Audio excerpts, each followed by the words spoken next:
अभिषेक, आप कहां पर इस वक्त मौजूद हैं, क्या तैयारियां हैं, क्योंकि कुछ समय बाद प्रधानमंत्री पहुंचने वाले हैं अपने संसदीय क्षेत्र में।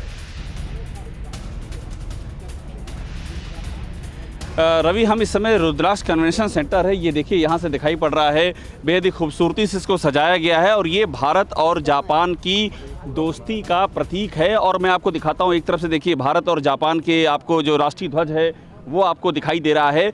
और आपको इसके बारे में और जानकारी के लिए हमारे साथ रत्नेश राय मौजूद हैं। रत्नेश बहुत ही लंबे समय से बनारस को कवर करते आए हैं। रत्नेश, ये जो कन्वेंशन सेंटर हम देखें, इसमें रुद्राक्ष का नाम भी है और रुद्राक्ष का पौधा भी इसमें होगा, जरा वो समझाइए क्या क्या चीज़ें अंदर है, क्योंकि आप पूरा देखा हुआ है, सब आपने देखा हुआ अंदर जा करके। बिल्कुल, देखिए अगर इस रुद्राक्ष के पूरे की बात करें हम, जो 186 करोड़ की लागत से बना है, ये जापान की जो फुजिया कंपनी है उसने बनाया है। टेक्नोलॉजी पूरी जापान की है। अगर आप बात करेंगे तो ये ग्रीन बिल्डिंग है, इसको 3 स्टार रेटिंग यहाँ से मिली हुई है। यानी कि ये बिजली के लिए भी करीब 70% आत्मनिर्भर है, बिजली की काफ़ी सेविंग करेगी, 70% बिजली की सेविंग करेगी। इसके अलावा यहाँ पे जो फायर फाइटिंग के इक्विपमेंट्स लगे हुए हैं, चाहे वो वाटर कर्टन हो या इस तरीके के जितने इक्विपमेंट लगे हुए हैं, जितनी मतलब आधुनिक चीज़ें हो सकती है, कहा जाए कि उत्तर प्रदेश की पहली ये आधुनिक बिल्डिंग। सांस्कृतिक समझाइएगा, रुद्राक्ष का पौधा अंदर जो प्रधानमंत्री के वहाँ पर प्रधानमंत्री भी वहाँ रहेंगे उस समय, वो जरा समझाइए रुद्राक्ष के पौधे की अहमियत यहाँ पर। बिल्कुल, जो बनारस का नाम है, जो काशी का नाम है, उसके अनुकूल इस पूरे इमारत का नाम दिया गया है रुद्राक्ष। रुद्राक्ष के एल्युमिनियम के आप देख सकते हैं 108 दाने लगे हुए हैं चारों तरफ। तो अगर ये सारी चीज़ें थीं तो बरसात का समय है, इस समय वृक्षारोपण अभियान पूरे प्रदेश में योगी जी ने चला रखा है। उसके तहत यहाँ पे करीब 5 या 7 रुद्राक्ष के पौधे कलकत्ता से मंगाए गए हैं और वो करीब 7 फीट के हैं। वो यहाँ पे प्रधानमंत्री कोलकाता से रुद्राक्ष के पौधे मंगाए गए हैं। रवि, और मैं आपको एक बार जो रत्नेश बता रहे थे, देखिए ये आपको रुद्राक्ष दिखाई पड़ेगा, थोड़ा सा यहाँ से दिखाइएगा, आपको चारों ओर इसके शीर्ष पर आपको रुद्राक्ष अंकित दिखाई दे रहा है। तो रुद्राक्ष के नाम को साकार किया गया है और भारत और जापान जिस तरह से मिल करके काशी के कायाकल्प के लिए काम कर रहे हैं, उसकी ये जीवन तस्वीर है। जी रवि, बिल्कुल अभिषेक, लौटेंगे हम आपके पास, आप लोग दोनों हमारे साथ बने रहे हैं क्योंकि काफी महत्वपूर्ण दिन है आज बनारस के लिए। लेकिन उसके पहले कुछ अहम चीजें भी जानना जरूरी है। हम आपको ग्राफिक्स के जरिए बताएंगे कि क्या डिटेल में प्रोग्राम है आज, विस्तार से हम आपको बताते हैं कि किस तरीके से आज प्रधानमंत्री का कार्यक्रम रहने वाला है काशी दौरे का। तो सुबह 11 बजे काशी को 1583 करोड़ की रुपए की सौगात देने के लिए प्रधानमंत्री वहां पर मौजूद रहेंगे आज। और कैसे ये कार्यक्रम होना है, कब पहुंचना है, ये हम आपको बता रहे हैं। 11:05 पर 300 परियोजनाओं का लोकार्पण और शिलान्यास प्रधानमंत्री आज करने वाले हैं, जिस पर नजर हमारी लगातार बनी हुई है। और 11:15 पर IIT खेल मैदान में जनसभा को संबोधित करेंगे। लिमिटेड लोग होंगे आज इस जनसभा में क्योंकि कोरोना भी है, उसका भी ध्यान रखा जा रहा है। और 12:15 पर रुद्राक्ष कन्वेंशन सेंटर का उद्घाटन करेंगे।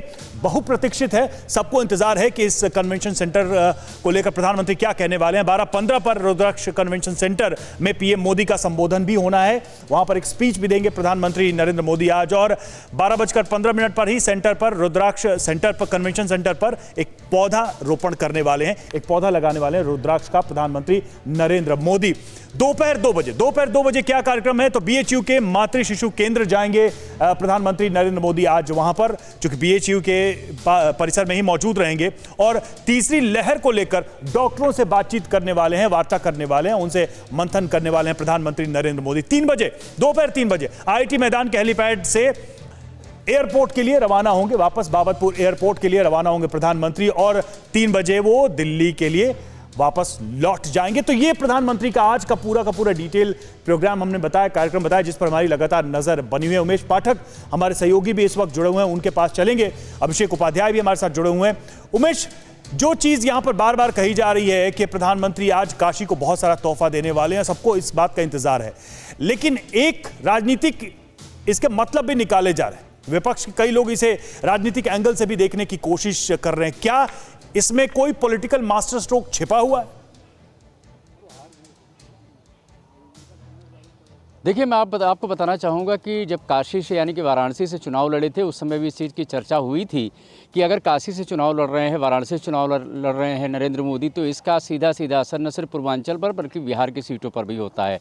लेकिन आज की अगर बात की जाए तो आज लगभग 8 महीने के बाद उनका आना यहाँ पर हो रहा है। कोविड काल के चलते वो यहाँ पर नहीं आ पाए थे और आज तमाम रिटर्न गिफ्ट देंगे काशी को, जो उन्होंने वायदे किए थे। और ख़ास करके काशी जिस तरह से वो 2 बार विजयी हुए हैं भारी मतों से, प्रधानमंत्री हैं, यहाँ से सांसद हैं, तो ऐसे में 1583 करोड़ रुपए की सौगात वो आज देंगे, जिसमें सड़क, बिजली, पानी से लेकर के फ्लाईओवर से लेकर के पार्किंग और क्रूज़ तक शामिल है।